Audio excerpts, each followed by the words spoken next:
అందరికీ శ్రీరామనామ నవమి శుభాకాంక్షలు. ఈ శ్రీరామనవమి ప్రత్యేకత ఏంటి?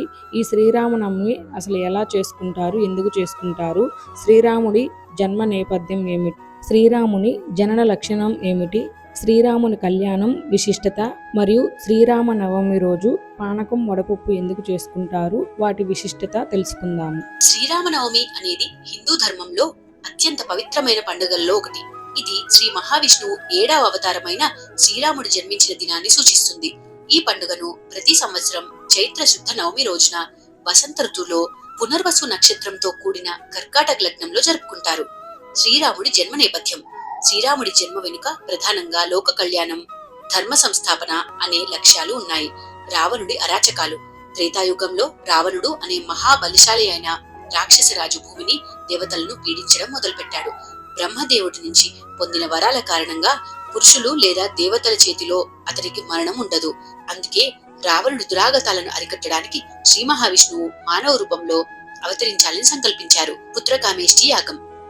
అయోధ్య రాజ్యాన్ని ధర్మబద్ధంగా పాలించే దశరథ మహారాజుకి సంతానం లేకపోవడంతో బాధపడుతున్నాడు. ఆయనకు లోకాలను పాలించేటంతటి గొప్ప పుత్రులు కావాలని తన గురువైన వశిష్ఠ మహర్షి సలహా మేరకు ఋష్యశృంగ మహాముని ఆధ్వర్యంలో పుత్రకామేష్టి యాగం నిర్వహించారు. యజ్ఞం పూర్తయిన తర్వాత యజ్ఞకుండం నుంచి ప్రజాపతి విష్ణు అంశ ప్రత్యక్షమై ఒక పాయసాన్ని ఇచ్చి ఆ పాయసాన్ని తమ భార్యలకు పంచమని దశరథుని ఆజ్ఞాపించారు. దశరథుడు ఆ పాయసాన్ని తన ముగ్గురు భార్యలైన కౌసల్య, సుమిత్ర, కైకేలకు పంచారు. శ్రీరాముడి జన్మం లక్ష్యం. పాయసం స్వీకరించిన తర్వాత చైత్ర శుద్ధ నవమి రోజున మధ్యాహ్నం వేళ శుభముహూర్తంలో కౌసల్యాదేవికి సాక్షాత్తు శ్రీ మహావిష్ణువు అంశతో శ్రీరాముడు జన్మించారు. అదే సమయంలో కైకేయికి భరతుడు, సుమిత్రకు లక్ష్మణుడు మరియు శత్రుఘ్నుడు జన్మించారు. వీరందరూ విష్ణువు యొక్క వివిధ అంశాలు, ఉపకరణాలు. రాముడు విష్ణువు యొక్క సంపూర్ణ అంశ, లక్ష్మణుడు విష్ణువు శేషపాన్పు అయిన ఆదిశేషుడి అంశ, భరతుడు, శత్రుఘ్నుడు విష్ణువు యొక్క శంఖం, చక్రాల అంశలు. ఈ నలుగురు సోదరులు ధర్మరక్షణకు, లోక కళ్యాణానికి జన్మించారు. వీరిలో శ్రీరాముడి ధర్మానికి, మర్యాదకు, తండ్రి మాట నిలబెట్టడానికి ప్రతీకగా నిలిచి మనిషి జీవితంలో పాటించాల్సిన ఆదర్శాలను ప్రపంచానికి అందించారు. అందుకే శ్రీరాముణ్ణి మర్యాద పురుషోత్తముడు అని పిలుస్తారు. కళ్యాణం పండుగ విశిష్టత. శ్రీరామనవమి పండుగకు మరో ముఖ్యమైన అంశం సీతారాముల కళ్యాణం.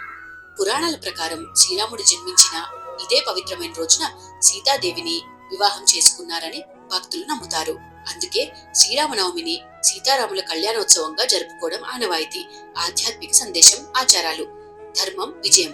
ఈ పండుగ ధర్మబద్ధమైన జీవితాన్ని గడపడం, సత్యం, న్యాయం ఎల్లప్పుడూ విజయం సాధిస్తాయని నమ్మడానికి తెలియజేస్తుంది.